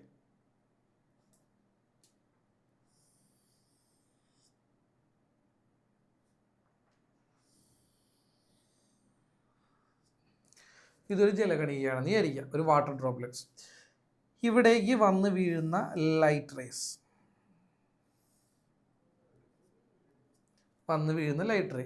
ഈ ലൈറ്റ് റേക്ക് ഇവിടെ വെച്ചിട്ട് എന്ത് സംഭവിക്കും? ഒരു സ്പ്ലിറ്റിങ് സംഭവിക്കുന്നു. ഓക്കെ, അതായത് ഇവിടെ വെച്ച് റിഫ്രാക്ഷൻ സംഭവിക്കും. കാരണം എയറിൽ നിന്നും എവിടേക്ക് കയറുകയാണ്? വാട്ടറിലേക്ക് കയറുകയാണ്. ഇതൊരു വാട്ടർ ഡ്രോപ്ലെറ്റ് അല്ലേ, ജലത്തുള്ളി അല്ലേ, അപ്പോൾ വാട്ടറിലേക്ക് കയറുകയാണ്. ഇവിടെ വെച്ച് അതിനെന്ത് സംഭവിക്കുന്നു? ഒരു റിഫ്രാക്ഷൻ സംഭവിക്കുന്നു. ദെൻ ഇവിടെ നിന്ന് വീണ്ടും ഒരു ഇൻറ്റേർണൽ റിഫ്ലക്ഷൻ സംഭവിച്ച് അതിൻ്റെ ഉള്ളിലേക്ക് തന്നെ അത് റിഫ്ലക്റ്റ് ചെയ്യും. ഇവിടെ സംഭവിക്കുന്നതാണ് ഇൻറ്റേർണൽ റിഫ്ലക്ഷൻ സംഭവിക്കും. ഓക്കെ, അവിടെ ഇൻറ്റേർണൽ റിഫ്ലക്ഷൻ എന്ന് വെച്ച് കഴിഞ്ഞാൽ ആ എയറിൽ നിന്നും വാട്ടർ ഡ്രോപ്ലെറ്റിലേക്ക് കയറുന്ന ഭാഗത്ത് എന്ത് സംഭവിക്കും? ഒരു റിഫ്രാക്ഷൻ സംഭവിക്കും. വാട്ടർ ഡ്രോപ്ലെറ്റിൻ്റെ അകത്ത് സംഭവിക്കുന്നതാണ് ഇൻറ്റേർണൽ റിഫ്ലക്ഷനാണ് സംഭവിക്കുന്നത്. അങ്ങനെ ഇൻറ്റേർണൽ റിഫ്ലക്ഷൻ സംഭവിച്ച് പുറത്തേക്ക് കടക്കുന്ന ലൈറ്റ് റേസ് കണ്ടാൽ ഇങ്ങനെ പുറത്തേക്ക് സ്പ്ലിറ്റ് ചെയ്ത് ലൈറ്റ് റേസ് കടക്കും. ഓക്കെ, യെസ്, ഇങ്ങനെ പുറത്തേക്ക് കടക്കുന്ന ലൈറ്റ് റേസ് ആണ് നമ്മുടെ കണ്ണിലേക്ക് എത്തുന്നത്. ഇവിടെയാണ് നമ്മൾ എന്ത് കാണുന്നത്? മഴവില്ല് കാണുന്നത്. ഇങ്ങനെ പുറത്തേക്ക് വരുന്നത് വയലറ്റ്, പുറത്ത് റെഡ് ആയിരിക്കും. ഓക്കെ, ഏറ്റവും കൂടുതൽ ഡീവിയേഷൻ വയലറ്റിനും ഏറ്റവും കുറവ് ഡീവിയേഷൻ റെഡിനും. നമ്മൾ അങ്ങനെയല്ലേ മഴവില്ല് കാണുന്നത് അല്ലേ? യെസ്, ഇങ്ങനെയാണ് മഴവില്ല് സംഭവിക്കുക. അപ്പോൾ ഒരിക്കൽ കൂടെ ഒന്ന് പറഞ്ഞുതരാം, അതിനുശേഷം നമുക്ക് ഡീറ്റെയിൽഡ് ആയിട്ട് പോവാം. സൂര്യനിൽ നിന്നും വരുന്ന ലൈറ്റ് റേ, അന്തരീക്ഷത്തിൽ ഒരുപാട് വാട്ടർ ഡ്രോപ്ലെറ്റ്സ് ജലകണികകൾ ഉള്ളതുകൊണ്ട് തന്നെ സൂര്യനിൽ നിന്നും വരുന്ന ലൈറ്റ് റേസ് നേരെ വാട്ടർ ഡ്രോപ്ലെറ്റ്സിലേക്ക് കടക്കും. വാട്ടർ ഡ്രോപ്ലെറ്റ്സിലേക്ക് കയറുമ്പോൾ അവിടെ എന്ത് സംഭവിക്കും? റിഫ്രാക്ഷൻ സംഭവിക്കുന്നു. റിഫ്രാക്ഷൻ സംഭവിച്ച് വാട്ടർ ഡ്രോപ്ലെറ്റിൻ്റെ അകത്തെത്തും. വാട്ടർ ഡ്രോപ്ലെറ്റിൻ്റെ അകത്ത് നടക്കുന്ന എന്താണ്? ഇൻറ്റേർണൽ റിഫ്ലക്ഷനാണ്. ആന്തര പ്രതിപതനം സംഭവിച്ചിട്ട് അതിൻ്റെ ഉള്ളിൽ തന്നെ റിഫ്ലക്ഷൻ സംഭവിച്ചിട്ട് വീണ്ടും പുറത്തേക്ക് കടക്കുന്ന ലൈറ്റ് റേ ഇവിടെ വെച്ച് എഗെയിൻ എന്ത് സംഭവിക്കും? അതിന് റിഫ്രാക്ഷൻ, അപവർത്തനം സംഭവിച്ച് അത് പല കളറുകളായിട്ട് സ്പ്ലിറ്റ് ചെയ്തു വരും. ഇങ്ങനെയാണ് നമുക്ക് റെയിൻബോ ഉണ്ടാവുന്നത്. അതാണ് നമ്മൾക്ക് കണ്ണിലേക്ക് എത്തുന്നത്. ക്ലിയർ ആണല്ലോ? ഏകദേശം ഒരു ഐഡിയ കിട്ടിയല്ലോ റെയിൻബോ എന്താണെന്നുള്ളത്. യെസ്, ഇനി അതിൻ്റെ ചിത്രം നമുക്ക് നോക്കാം. യെസ്, നോക്കിക്കോ. സൺലൈറ്റ് നേരെ വാട്ടർ ഡ്രോപ്ലെറ്റ്സിൻ്റെ അകത്തേക്ക് ചെല്ലുന്നു. വാട്ടർ ഡ്രോപ്ലെറ്റ്സിൻ്റെ അകത്തേക്ക് കയറുന്ന സൺലൈറ്റിന്, വാട്ടർ ഡ്രോപ്ലെറ്റിൻ്റെ അകത്തേക്ക് കടക്കുന്ന സൺലൈറ്റിന് ഇവിടെ വെച്ചിട്ട് റിഫ്രാക്ഷൻ സംഭവിക്കും. അതേപോലെ അകത്ത് എന്താണ് സംഭവിക്കുന്നത്? ഇൻറ്റേർണൽ റിഫ്ലക്ഷൻ സംഭവിക്കും. ഓക്കെ, ഇതേപോലെ തന്നെ രണ്ടാമത്തെ വാട്ടർ ഡ്രോപ്ലെറ്റ്സിലും ഇതേപോലെ തന്നെ സംഭവിക്കും. എന്നിട്ട് പുറത്തുള്ളത് റെഡും അകത്തുള്ളത് വയലറ്റും. രണ്ടാമത്തെ വാട്ടർ ഡ്രോപ്പിലും ഇതേപോലെ തന്നെ പുറത്തുള്ളത് റെഡും അകത്തുള്ളത് വയലറ്റും. അപ്പോൾ ഈ രണ്ടെണ്ണത്തിൻ്റെ ഇടയിൽ നമ്മൾ നോക്കുന്ന ഒരാൾക്ക് ഒരു വയലറ്റിനും റെഡിനും ഇടയിൽ ഇങ്ങനെയായിരിക്കും നമുക്ക് റെയിൻബോ കാണാൻ സാധിക്കുന്നത്. ക്ലിയർ ആണെന്ന് വിചാരിക്കുന്നു. ഓക്കെ അല്ലേ? ശരിക്കും റെയിൻബോയ്ക്ക് കാരണമായ ലൈറ്റ് ഫിനോമിനൻ ഏതാണ് എന്ന് ചോദിച്ചു കഴിഞ്ഞാൽ ഒറ്റ ഉത്തരമേ ഉള്ളൂ. അതെന്താണ്? ഡിസ്പേർഷൻ. യെസ്, റെയിൻബോയ്ക്ക് കാരണം ഡിസ്പേർഷനാണ്, അഥവാ പ്രകീർണനമാണ്. പ്രകീർണനം മൂലമാണ് എന്ത് സംഭവിക്കുന്നത്? ആ റെയിൻബോ ഉണ്ടാകുന്നത്. അപ്പോൾ ഒരിക്കൽ കൂടെ ക്ലീൻ ആയിട്ട് പറഞ്ഞു കഴിഞ്ഞാൽ സൺലൈറ്റ് നേരെ അറ്റ്മോസ്ഫിയറിലുള്ള വാട്ടർ ഡ്രോപ്ലെറ്റ്സിലൂടെ കടന്നു പോകുമ്പോൾ അവിടെ 2 പ്രാവശ്യം റിഫ്രാക്ഷൻ സംഭവിക്കും. ഒന്നേ കയറുന്ന ഭാഗത്തും ഒന്നേ പുറത്തേക്ക് ഇറങ്ങുന്ന ഭാഗത്തും. ഒന്ന് കയറുന്ന ഭാഗത്തും ഒന്ന് പുറത്തേക്ക് ഇറങ്ങുന്ന ഭാഗത്തും. ഓക്കെ, 2 പ്രാവശ്യം റിഫ്രാക്ഷൻ സംഭവിക്കും, 1 പ്രാവശ്യം ഇൻറ്റേർണൽ റിഫ്ലക്ഷൻ. 2 പ്രാവശ്യം അപവർത്തനത്തിനും 1 പ്രാവശ്യം ആന്തര പ്രതിപതനത്തിനും വിധേയമായിട്ട് പുറത്തേക്ക് വരുന്ന ലൈറ്റ് റേയിൽ 7 കളറുകൾ കാണാൻ സാധിക്കും. ഓക്കെ, ഇങ്ങനെയാണ് നമ്മൾ എന്ത് ചെയ്യുന്നത്? മഴവില്ല് കാണുന്നത്. മഴവില്ല് എപ്പോഴും സൂര്യന് അഭിമുഖമായിട്ട് ഓപ്പോസിറ്റായിട്ട് മാത്രമായിരിക്കും റെയിൻബോ ഉണ്ടാകുന്നത്. റെയിൻബോയ്ക്ക് കാരണമായിട്ടുള്ള ലൈറ്റ് ഫിനോമിനൻ ഏതാണെന്ന് വെച്ച് കഴിഞ്ഞാൽ ഡിസ്പേർഷനാണ്, അഥവാ പ്രകീർണനമാണ്. ഇത്രയും കാര്യങ്ങൾ ക്ലിയർ ആയി എന്ന് വിചാരിക്കുന്നു. Okay, yes. Then when passes through when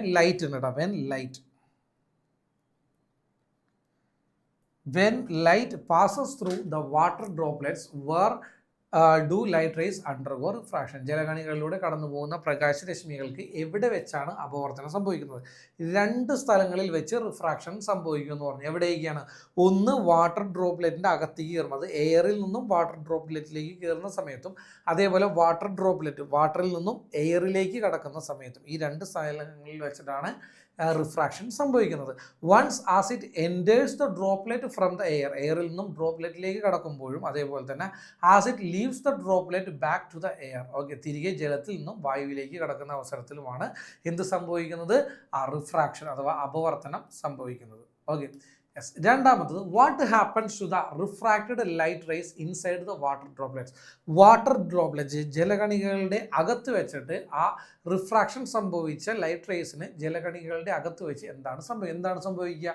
നമ്മൾ പറഞ്ഞതാണല്ലോ, ഇന്റേണൽ റിഫ്ലക്ഷൻ അഥവാ ആന്തര പ്രതിപതനം. ദേ അണ്ടർഗോ ഇന്റേണൽ റിഫ്ലക്ഷൻ, അതിന് ആന്തര പ്രതിപതനം സംഭവിക്കും.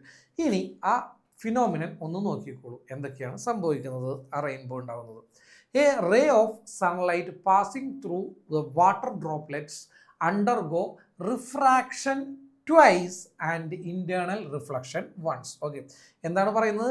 The ray of sunlight passing through water droplet, ഒരു ജലകണികയിലൂടെ കടന്നു പോകുന്ന പ്രകാശരശ്മിക്ക് എന്ത് സംഭവിക്കും? It undergo refraction twice and internal reflection once. 2 പ്രാവശ്യം അപവർത്തനത്തിനും 1 പ്രാവശ്യം ആന്തര പ്രതിപതനത്തിനും വിധേയമാകുന്നു. This is a natural phenomenon. A rainbow is formed as a result of the combined effect of refraction, dispersion and internal reflection. മനസ്സിലായി? ഇതൊരു നാച്ചുറൽ ഫിനോമിനൻ ആണ്. ഇതിന് എന്തൊക്കെയാണ് കാരണം വരുന്നത്? അപവർത്തനം വരും, ഇന്റേണൽ റിഫ്ലക്ഷൻ ആന്തര പ്രതിപതനം വരും, ഡിസ്പേർഷൻ. ഈ 3 കാരണങ്ങൾ കൊണ്ടാണ് എന്ത് സംഭവിക്കുന്നത്? റെയിൻബോ ഉണ്ടാവുന്നത്. ഒന്ന് വായിച്ചോളും. ജലകണികയിലേക്ക് കടന്നുപോയി പുറത്തേക്ക് വരുന്ന സൂര്യരശ്മി 2 പ്രാവശ്യം അപവർത്തനത്തിനും 1 പ്രാവശ്യം ആന്തര പ്രതിപതനത്തിനും വിധേയമാകുന്നു. പ്രകൃതിയിൽ സ്വാഭാവികമായി ഉണ്ടാകുന്ന ഇത്തരം അപവർത്തനത്തിൻ്റെയും സങ്കീർണമായി ഉണ്ടാകുന്ന ആന്തര പ്രതിപതനത്തിൻ്റെയും സമന്വിത ഫലമായിട്ടാണ് എന്തുണ്ടാകുന്നത്? മഴവില്ല് ഉണ്ടാകുന്നത്. ഇങ്ങനെയാണ് മഴവില്ല് കാണുന്നത്. റെയിൻബോ അത്യാവശ്യം വളരെ ഇമ്പോർട്ടൻ്റ് ആയിട്ടുള്ള, എക്സാമിനേഷൻ പോയിന്റ് ഓഫ് വ്യൂ വളരെ ഇമ്പോർട്ടൻ്റ് ആയിട്ടുള്ള ഒരു സെക്ഷനാണ്. ഓർത്തു വെച്ചേക്കുക. കാര്യം എന്താണെന്ന് വെച്ച് കഴിഞ്ഞാൽ അവിടെ നിന്ന് വരുന്ന ഈ പറഞ്ഞ റെയിൻബോയുടെ ഡയഗ്രാം ഒക്കെ വളരെ വളരെ ഇമ്പോർട്ടൻ്റ് ആണ്, പരീക്ഷയ്ക്ക് ചോദിക്കാറുണ്ട്. Okay, yes. ഒന്ന് നോട്ട് ചെയ്തോളൂ. A rainbow is always formed in the direction opposite to the sun's. ഒരു മഴവിൽ എപ്പോഴും സൂര്യന് എതിർദിശയിലാണ് രൂപം കൊള്ളുന്നത്. ക്ലിയർ?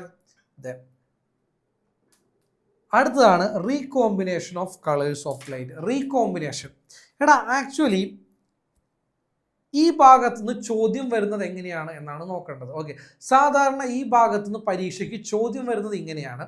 ചിത്രമാണ് സാധാരണ തരാറ്. ഓക്കെ, ഒരു ഫിഗർ തന്നിട്ട് ആ ഫിഗർ കംപ്ലീറ്റ് ചെയ്യാൻ പറഞ്ഞാണ് സാധാരണ ഈ ഭാഗത്തു നിന്ന് ചോദ്യം വരാറ്. എങ്ങനെയാണ് ഈ ഒരു ഫിഗർ ജസ്റ്റ് ഒന്ന് നോക്കിയേക്കാം. ഈ ഫിഗറാണ് ഈ ഒരു റീകോമ്പിനേഷൻ ഓഫ് കളേഴ്സ് എന്ന് പറയുന്ന ഈ ഒരു സെക്ഷൻ്റെ ഹാർട്ട് എന്ന് പറയുന്നത് ഈ ഒരു ഫിഗറാണ്. Okay, yes. എന്താണ് ഈ ഫിഗറിൻ്റെ പ്രത്യേകത? ഈ ഫിഗർ ഒന്ന് നോക്കിക്കഴിഞ്ഞാൽ നമുക്ക് മനസ്സിലാകും. 2 ഗ്ലാസ് പ്രിസംസ് ഉണ്ട്. അതിൽ ഒരു ഗ്ലാസ് പ്രിസം എങ്ങനെയാണോ വെച്ചിരിക്കുന്നത് അതിന് നേരെ തല തിരിച്ചാണ് രണ്ടാമത്തെ ഗ്ലാസ് പ്രിസം വെച്ചിരിക്കുന്നത്, അല്ലേ? ഇവിടെ നോക്കിക്കഴിഞ്ഞാൽ തന്നെ നമുക്ക് മനസ്സിലാവും. ശരിക്കും ഒന്നാമത്തെ ഗ്ലാസ് പ്രിസം നിങ്ങളൊന്ന് നോക്കിക്കഴിഞ്ഞാൽ നിങ്ങൾക്ക് മനസ്സിലാവും പ്യുവർലി അവിടെ എന്ത് ഫിനോമിനാണ് നടക്കുന്നത്? ഡിസ്പേർഷൻ എന്ന് പറയുന്ന ഫിനോമിനൻ, അഥവാ പ്രകീർണനം, ലൈറ്റ് ഡിസ്പേർഷൻ, പ്രകാശത്തിൻ്റെ പ്രകീർണനമാണ് അവിടെ സംഭവിക്കുന്നത്, അല്ലേ? ശരിയല്ലേ? അങ്ങനെ ഡിസ്പേർഷൻ സംഭവിച്ച് പല കളറുകളായിട്ട് പുറത്തേക്ക് വരുന്ന ലൈറ്റ് റേ ആണ്. പല കളറുകളായിട്ട് ലൈറ്റ് റേ പുറത്തേക്ക് വരുന്നു. ആ ഭാഗത്താണ് മറ്റൊരു ഗ്ലാസ് പ്രിസം തല തിരിച്ചു വെച്ചിരിക്കുന്നത്.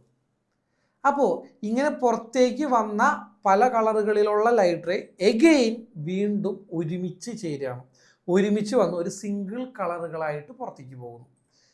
ആക്ച്വലി ഇതാണ് റീകോമ്പിനേഷൻ ഓഫ് കളേഴ്സ് എന്ന് പറയുന്ന ഈ ഒരു എക്സ്പെരിമെൻറ്റിൻ്റെ ഹൈലൈറ്റ് എന്ന് പറയുന്നത്. ഓക്കെ, ഈ ഒരു എക്സ്പെരിമെൻറ്റിനെ ബേസ് ചെയ്ത് വേറെ ഒരു തരത്തിലും ചോദ്യം വരില്ല. ഫിഗർ തരാണ്ട് വേറെ ഒരു തരത്തിലും ഇത് ചോദിക്കില്ല. അപ്പോൾ ഈ ഫിഗർ ഒന്ന് ഭംഗിയായിട്ട് പഠിച്ചിട്ടുണ്ടാവണം. നമ്മൾ ഡിസ്പേർഷൻ നല്ല അടിപൊളിയായിട്ട് പഠിച്ചവരാണ് നമ്മൾ, അല്ലേ? അപ്പോൾ അങ്ങനെ വരുമ്പോൾ ഒരു കാര്യം ശ്രദ്ധിക്കേണ്ടത്, ഒന്ന് ശ്രദ്ധിക്കുക. നോക്കിയടാ, ഇവിടെ നിന്ന് ഒരു ഒരു എക്സ്റ്റേണൽ സോഴ്സിൽ നിന്നും മേ ബി ഒരു ടോർച്ച് ലൈറ്റോ എന്തെങ്കിലും ആയിക്കോട്ടെ, ഒരു എക്സ്റ്റേണൽ സോഴ്സിൽ നിന്നും നമ്മൾ അടിക്കുന്ന ഒരു വൈറ്റ് ലൈറ്റ്, റെഡ് കളറിൽ കൊടുത്തിരിക്കണം നോക്കണം, ഒരു white light, okay, white light, അത് ഗ്ലാസ് പ്രിസത്തിലേക്ക് കടക്കുമ്പോൾ അവിടെ അതിന് എന്ത് സംഭവിച്ചു? ഡിസ്പേർഷൻ സംഭവിച്ച് പല കളറുകളായി മാറി അല്ലേ? ഇവിടെ എന്ത് സംഭവിച്ചു? ഡിസ്പേർഷൻ സംഭവിച്ച് പല കളറുകളായിട്ട് മാറി.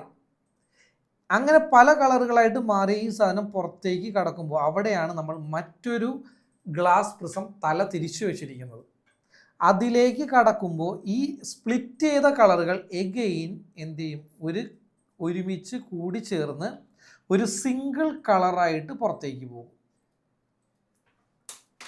ഇതാണ് റീകോമ്പിനേഷൻ ഓഫ് കളർ എന്ന് പറയുന്നത്. എടാ, പല ഫിസിക്സിൻ്റെ ഫിനോമിനലുകളും അതിൻ്റെ പേര് ഒന്ന് മനസ്സിലാക്കിയിട്ടുണ്ടെങ്കിൽ, അതിൻ്റെ പേര് ശരിക്കും ഒന്ന് മനസ്സിലാക്കിയിട്ടുണ്ടെങ്കിൽ അതിൻ്റെ കണ്ടന്റ് നിങ്ങൾക്ക് ഓർത്തെടുക്കാൻ പറ്റും. അപ്പോൾ ഇവിടെ റീകോമ്പിനേഷൻ എന്ന് പറഞ്ഞാൽ തന്നെ അറിയാം എന്താണ്, എഗെയിൻ രണ്ടാമത് റീകമ്പൈൻ ചെയ്യുന്ന ഒരു ഫിനോമിനൻ അല്ലേ? അത് അങ്ങനത്തെ ഒരു കാര്യമാണെന്ന് മനസ്സിലോർക്കുക. അതായത് ഒരു ഗ്ലാസ് പ്രിസത്തിലൂടെ ഡിസ്പേർഷൻ സംഭവിച്ച് സ്പ്ലിറ്റ് ചെയ്ത് പുറത്തേക്ക് വരുന്ന ലൈറ്ററെ മറ്റൊരു ഗ്ലാസ് പ്രിസം തലതിരിച്ചു വെച്ചുകൊണ്ട് ഒരു സിംഗിൾ ലൈറ്ററെ ആക്കി മാറ്റുന്ന ഒരു പ്രതിഭാസമാണ് ഇവിടെ നടക്കുന്നത്. ഇതിനെയാണ് ശരിക്കും എന്തെന്ന് പറയുന്നത്? റീകോമ്പിനേഷൻ ഓഫ് കളർ എന്ന് പറയുന്നത്. ഇതിന് പരീക്ഷയ്ക്ക് വരുമ്പോൾ ശ്രദ്ധിക്കേണ്ട കാര്യം, ഒരു ഗ്ലാസ് പ്രിസത്തിലൂടെ നടക്കുന്നത് മാത്രമേ അവൻ വരച്ചു തന്നിട്ടുണ്ടാവുള്ളൂ. മറ്റൊരു ഗ്ലാസ് പ്രിസം തലതിരിച്ച് വെച്ചിട്ടുണ്ടാവും. അതിലൂടെ എങ്ങനെയാണ് ലൈറ്റിൻ്റെ പാത്ത് എന്നുള്ളത് നമ്മളോട് വരയ്ക്കാൻ പറയും. ഇങ്ങനെയാണ് ഈ ചോദ്യം പരീക്ഷയ്ക്ക് വരിക കേട്ടോ. Okay, yes. What kind of light will be obtained on the wall? അതായത് രണ്ട് ഗ്ലാസ് പ്രിസംസ് വെച്ചിട്ട് അതിൻ്റെ അപ്പുറം ഒരു ചുമര് വെച്ചിട്ടുണ്ടെങ്കിൽ ആ ചുമരിൽ കിട്ടുന്ന കമ്പൈൻഡ് കളർ എന്തായിരിക്കും? വൈറ്റ് കളർ ആയിരിക്കും. കാരണം എന്താണ്? 7 കളറുകളും വീണ്ടും എഗെയിൻ ഒരുമിച്ച് കൂടിച്ചേരുമ്പോൾ നമുക്ക് കിട്ടുന്ന കളർ എന്തായിരിക്കും? വൈറ്റ് കളർ ആയിരിക്കും. Okay, what could be the reason for this? ഇതിൻ്റെ റീസൺ എന്തായിരിക്കും? The rays of different colors from the first prism undergoes deviation in the opposite direction by the second prism. This result the recombination of colors to produce white light on the screen. Okay, just അതിന് മലയാളവും കൂടെ ഒന്ന് കേട്ടോ. ഇത്രയും പറഞ്ഞ കാര്യം തന്നെയാണ്, അത് വീണ്ടും റിപ്പീറ്റ് ചെയ്ത് പറയേണ്ട കാര്യമില്ല. അതുകൊണ്ട് ഇത്രയും കാര്യം മനസ്സിലായി വിചാരിക്കുന്നു. ഇനി അതിൻ്റെ മലയാളം ഒന്ന് കേൾക്കാം. ചുമരിൽ ലഭിക്കുന്നത് ഏത് തരം പ്രകാശമായിരിക്കും? ഏത് തരം പ്രകാശമാണ്? ധവളപ്രകാശം അഥവാ വൈറ്റ് ലൈറ്റ് ആയിരിക്കും നമുക്ക് ചുമരിൽ സ്ക്രീനിൽ കിട്ടുക. ദെൻ എന്തായിരിക്കും അതിൻ്റെ കാരണം എന്ന് ചോദിച്ചു കഴിഞ്ഞാൽ അതൊന്ന് നോക്കിക്കോ. ഒന്നാമത്തെ പ്രിസത്തിൽ നിന്നും വരുന്ന പ്രകാശവർണ്ണങ്ങൾക്ക് രണ്ടാമത്തെ പ്രിസത്തിൽ വെച്ച് വിപരീത ദിശയിൽ എന്ത് സംഭവിക്കുന്നു? ദിശാവ്യതിയാനം സംഭവിക്കുന്നു. അങ്ങനെ ദിശാവ്യതിയാനം സംഭവിക്കുമ്പോൾ ചുമരിൽ ഈ ഇങ്ങനെ വരുന്ന ലൈറ്റുകളെല്ലാം സംയോജിച്ചുകൊണ്ട് ഒരു സിംഗിൾ കളറുകളായിട്ടാണ് നമുക്ക് എന്ത് കിട്ടുന്നത്? നമുക്ക് ചുമരിൽ കിട്ടുന്നത്. ഇതിനെയാണ് നമ്മൾ എന്ന് പറയുന്നത് സിംഗിൾ കളർ. വൈറ്റ് ലൈറ്റ് ആയിരിക്കും നമുക്ക് റിസൾട്ടായിട്ട് കിട്ടുന്നത്. ഓക്കെ, ലാസ്റ്റ് ആൻഡ് ഫൈനൽ എന്ന് വെച്ച് കഴിഞ്ഞാൽ ഇന്നത്തെ ഈ ഒരു സെക്ഷനിൽ ഫസ്റ്റ് പാർട്ടിൽ ഞാൻ ഇലക്ട്രോമാഗ്നറ്റിക് സ്പെക്ട്രം വരെയാണ് എടുക്കുന്നത്. Okay, yes. ഇലക്ട്രോമാഗ്നറ്റിക് സ്പെക്ട്രം എന്താണ്? ഇലക്ട്രോമാഗ്നറ്റിക് സ്പെക്ട്രം യെസ്, ശരിക്കും പറഞ്ഞു കഴിഞ്ഞാൽ നമ്മുടെ സൺലൈറ്റിൽ നോക്കി കഴിഞ്ഞാൽ ഒരുപാട് റേഡിയേഷനുകളുണ്ട്. ഓക്കെ, പലതരത്തിലുള്ള റേസ് നമ്മുടെ സൺലൈറ്റിലുണ്ട്. ഓക്കെ, ഈ പല തരത്തിലുള്ള ലൈറ്റ് റേസിനെയൊക്കെ അറേഞ്ച് ചെയ്തിരിക്കുന്ന, നമ്മൾ നേരത്തെ പറഞ്ഞില്ലേ കളറുകളെ അറേഞ്ച് ചെയ്യുന്ന, അതേപോലെ പലതരത്തിലുള്ള റേസ് ഉണ്ട് നമ്മുടെ സൺലൈറ്റിൽ. ഇതിനെയൊക്കെ അറേഞ്ച് ചെയ്ത് വെച്ചിരിക്കുന്നത് ഒരു പ്രത്യേക ഓർഡറിലാണ്. ഇതിനെ വിളിക്കുന്ന പേരാണ് ഇലക്ട്രോ മാഗ്നറ്റിക് സ്പെക്ട്രം എന്ന് വിളിക്കുന്നത്. എന്താണ്? Electro magnetic spectrum. ഓക്കെ, ഇത് പല ഓർഡറിലാണെന്ന് പറഞ്ഞു. ഏതൊക്കെ ഓർഡറിലാവാം? ഒന്നില്ലെങ്കിൽ വേവ് ലെങ്ത്തിൻ്റെ ഓർഡറിൽ ഇവയെ അറേഞ്ച് ചെയ്യാം, അല്ലെങ്കിൽ ഫ്രീക്വൻസി ആവൃത്തിയുടെ ഫോമിൽ ഇവയെ അറേഞ്ച് ചെയ്യാം നമുക്ക്. അപ്പോൾ ഏതൊക്കെയാണ് ആ പലതരത്തിലുള്ള റേസ് എന്ന് നോക്കാം. ഒന്നാമതാണ് gamma rays, X ray, ultraviolet. പിന്നെ ഒരു ചെറിയ ഗ്യാപ്പ് കണ്ടില്ല ഇവിടെ. എന്താണ് ആ ഗ്യാപ്പ് ഉദ്ദേശിക്കുന്നത്? അത് വിസിബിൾ ലൈറ്റ് ആണ്, മനുഷ്യന് കാണാൻ കഴിയുന്ന light. Okay, yes, visible light. ഇതാണ് ഈ ഗ്യാപ്പിൽ വരുന്നത്. അത് കഴിഞ്ഞാൽ ഇൻഫ്രാറെഡ് റേഡിയേഷൻസ് ഉണ്ട്, റേഡിയോ വേവ്സ് ഉണ്ട്. ഓക്കെ, ഇങ്ങനെ ഒരുപാട് റേസ് ഒരു സൺലൈറ്റിൽ ഉണ്ടാവും. നമ്മൾ കാണുന്നത് ഒരു പർട്ടിക്കുലർ ഫ്രീക്വൻസി റേഞ്ചിലുള്ള, അതായത് 400 മുതൽ 700 400 നാനോമീറ്റർ മുതൽ 700 നാനോമീറ്റർ വരെയുള്ള വേവ് ലെങ്ത്തുള്ള ലൈറ്റ് മാത്രമേ നമ്മുടെ കണ്ണിനെ ഐഡൻറ്റിഫൈ ചെയ്യാൻ പറ്റൂ. അല്ലെങ്കിൽ ആ റേഡിയേഷൻസ്, അത്തരം റേസിനെ മാത്രമേ നമ്മുടെ കണ്ണിൽ കാണാൻ പറ്റൂ. അതിന് ശേഷവും കുറേ ലൈറ്റ് റേസ് ഉണ്ട്, അതിന് മുൻപും കുറേ ലൈറ്റ് റേസ് ഉണ്ട്. ഇതൊന്നും നമ്മുടെ കണ്ണിൽ കാണാൻ പറ്റില്ല. ഓക്കെ ആണല്ലോ. നിങ്ങൾ ഈ എന്താ പറയുക, നമ്മുടെ സിനിമയിലൊക്കെ കണ്ടിട്ടില്ലേ, മറ്റേ എക്സ്റേ ഗ്ലാസ്സുകളൊക്കെ വെച്ച് നോക്കുമ്പോൾ നല്ല ഗ്രീൻ കളർ ലൈറ്റുകളൊക്കെ കാണുന്നത്, അതൊന്നും നമുക്ക് നോർമൽ നമ്മുടെ നേക്കഡായി ഉപയോഗിച്ചുകൊണ്ട് കാണാൻ കഴിയില്ല. Okay, so basically electro magnetic spectrum എന്ന് പറഞ്ഞത്രേ ഉള്ളൂ. ഒരു സൺലൈറ്റ് എടുത്താൽ അതിൽ പലതരം റേഡിയേഷൻസ് ഉണ്ടാവും, അല്ലെങ്കിൽ പലതരം റേസ് ഉണ്ടാവും. അതാണ് ഞാൻ പറഞ്ഞത്, gamma rays, X rays, ultraviolet, infrared, microwaves, ഇങ്ങനെ ഒരുപാട് റേഡിയേഷൻസ് ഉണ്ടാവും. ഇവയെല്ലാനും ഒന്നില്ലെങ്കിൽ ഒരു ഫ്രീക്വൻസി കൂടി വരുന്ന ക്രമത്തിൽ അല്ലെങ്കിൽ കുറഞ്ഞു വരുന്ന ക്രമത്തിൽ, അല്ല എന്നുണ്ടെങ്കിൽ വേവ് ലെങ്ത്, തരംഗദൈർഘ്യം കൂടി വരുന്ന ക്രമത്തിലോ കുറഞ്ഞു വരുന്ന ക്രമത്തിലോ അറേഞ്ച് ചെയ്തിരിക്കുന്ന ഒരു അറേഞ്ച്മെൻറ്റിനെ വിളിക്കുന്ന പേരാണ് ഇലക്ട്രോ മാഗ്നറ്റിക് സ്പെക്ട്രം. അതാണ് ഇവിടെ കാണിച്ചിരിക്കുന്നത്, electro magnetic spectrum.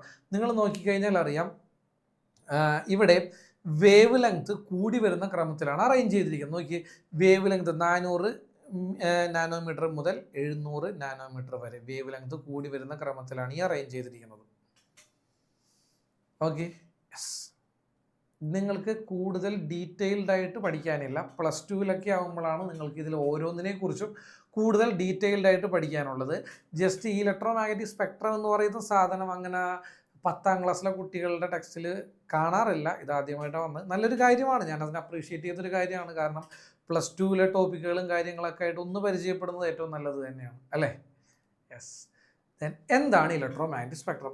The orderly distribution of electro magnetic radiation is known as electro magnetic spectrum. വൈദ്യുത കാന്തിക വികിരണങ്ങളുടെ ക്രമമായ വിതരണത്തെയാണ് നമ്മൾ എന്താണ് വൈദ്യുത കാന്തിക സ്പെക്ട്രം എന്ന് പറയുന്നത്. മനസ്സിലായി? ഒന്നില്ലെങ്കിൽ ഫ്രീക്വൻസി കൂടി വരുന്ന ക്രമത്തിലോ അല്ലെങ്കിൽ കുറഞ്ഞു വരുന്ന ക്രമത്തിലോ, അല്ലെങ്കിൽ വേവ് ലെങ്ത് കൂടി വരുന്ന ക്രമത്തിലോ കുറഞ്ഞു വരുന്ന ക്രമത്തിലോ, ഇങ്ങനെ ഇലക്ട്രോ മാഗ്നറ്റിക് റേഡിയേഷൻസിന് അറേഞ്ച് ചെയ്തിരിക്കുന്ന ഒരു അറേഞ്ച്മെൻറ്റിനെ വിളിക്കുന്ന പേരാണ് ഇലക്ട്രോ മാഗ്നറ്റിക് സ്പെക്ട്രം. ഇത്രയും കാര്യം നല്ല രീതിയിൽ നോട്ട് ചെയ്തേക്കുക. ഇത്രയുമാണ് ഞാൻ